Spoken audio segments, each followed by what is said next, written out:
Sandstorm na dito sa Saudi Arabia, nadama yung kusina namin mga te. Ining, magtataginit na dito sa Saudi Arabia. Stress na madaling araw nagluluto yung mga ibang lahi dito, preparation ng kanilang pagkain. Sa buwan ng Ramadan dito sa Saudi Arabia, sa Middle East. Sa Pilipinas, syempre. 9 ng umaga ako natutulog mga te. 7 a.m., ito yung ginagawa ko, naglilinis ako ng kusina. Naka-purpose ng ginagawa ko, mapansin ng manager ko na masipag ako mga te.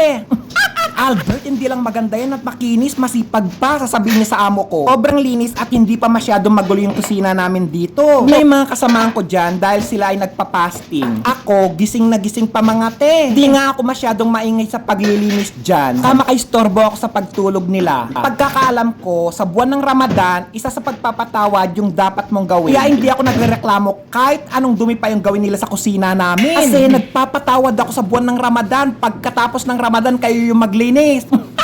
Company namin, walang pakialamanan mga te. Kung gusto mo maglinis, maglinis ka. Kung ayaw mo maglinis, wag ka maglinis. Sinabad ko muna ng sabon yung kalan dyan, mamaya babalikan ko mga te. Numpisaan ko ng hugasan yung mga pinaggamitan nila. Siyempre, meron din kami pinaggamitan dyan. Makikita nyo naman kung ano yung pinaggamitan namin dyan. Yung kawali, syempre. Lahat ng pressure cooker sa ibang lahi yung mga te. Ito sa accommodation namin, 5 katao lang kami. Morocco, Nepal, Pilipino, tsaka Indonesia. Swerte nga kami at sobrang konti lang namin sa accommodation. Yung ibang company, more than 20 sila sa isang accommodation. Tapos yung flat nila, 3 kwarto lang. Siksikan talaga sila sa kwarto. Imagine niyo na lang kung ano yung itsura ng kanilang kusina. Hindi ko naman nilalahat, pero karamihan kapag sobrang dami nyo sa accommodation, yung kusina nyo, sobrang dumi. Alala ko tuloy yung mga comment ng mga kababayan natin. Yung sa dati kong post na kusina reveal, sobrang dumi ng kusina namin. Sobrang dami kasi namin doon sa accommodation namin. Halos 10 yata kami. Sabi ni kabayan doon sa comment, sobrang dami kasing hugasan. Ang ginagawa niya daw, tinatapon niya daw sa basurahan. Kapag nakakakita siya ng maraming ugasan sa lababo, isa lang yung magiging comment ko dyan, nakakatakot na maging katrabaho si kabayan. Ganyan na katrabaho yun, dapat nyong iwasan mga te. Amot-saring mga reaction at comments yung nangyari doon sa video kong yun. Marami nagsabi na sobrang dumi daw ng kusina namin. Experience ko sa pagiging OFW, mas okay nang marumi yung kusina at mababait lang yung mga kasama mo o katrabaho mo sa company. Naranasan ko na sobrang linis ng kusina namin. Pero hindi naman kami magkasundo-sundo mga magkakatrabaho. Nagtatrabaho ako sa Amerika. Pagkatapos kong hugasan yung mga ugasin, sinunod ko naman itong kalan namin mga te. 3 years na ako dito sa bagong company ko at 3 years na rin tong kalan. Ganyan sa company, hanggat hindi nasisira yung kalan, hindi nila papalitan. Matibay at sobrang ganda pa nitong kalan namin kaya hindi pa nila pinapalitan. Yung nakikita yung patungan ng kalan, napulot lang namin yan. More than 100 kilos yata yan mga te. 6 yung nagtulong-tulong para mabuhat lang yan. Maraming napupulot na bagay na mapapakinabangan mo pa dito sa Saudi Arabia. Dati halos araw-araw ako namumulot ng mga basura dito na mapapakinabangan pa. Pero tinigil ko na kasi nga pinagbabawal na ngayon. May kaukulang multa kapag nahuli ka mga te. Yung pinakamagandang gawin mo na lang bilang OFW, sumunod ka sa batas nila. Ang 5 brands ko ng accommodation to, palipat-lipat ako. Proud to say, ito yung pinakamaganda sa mga naging accommodation ko dito sa Saudi. At pinakamalinis. Sa ibang accommodation na nilipatan ko, grabe, sobrang dumi ng kusina, ang daming surot, pero gustong-gusto ko talaga yung maraming surot kasi nga may nako-content ako.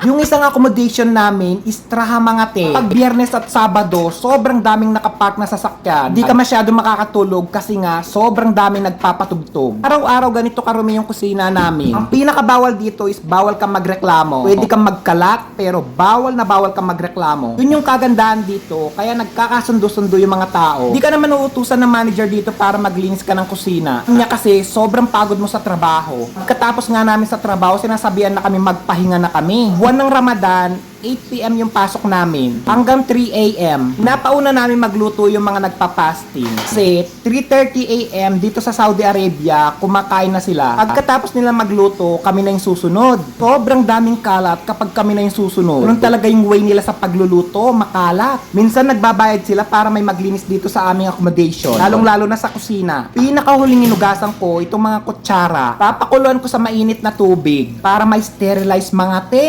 Ito pa naman yung pinaka-importante, yung sobrang linis ng mga kutsara. 2 dosena yung binili kong kutsara. Ngayon, konti na lang, ewan ko ba saan dinadala. Ito na yung resulta mga te, nalinis ko na yung kusina namin. Sobrang sarap magluto kapag ganito yung kusinang makikita mo. Mamaya, back to normal na naman yan. Parang sinandstorm na naman yung kusina namin. Ay lilinisan naman ako, may kukontent na naman ako. Kusina serye dito sa accommodation namin sa Saudi Arabia.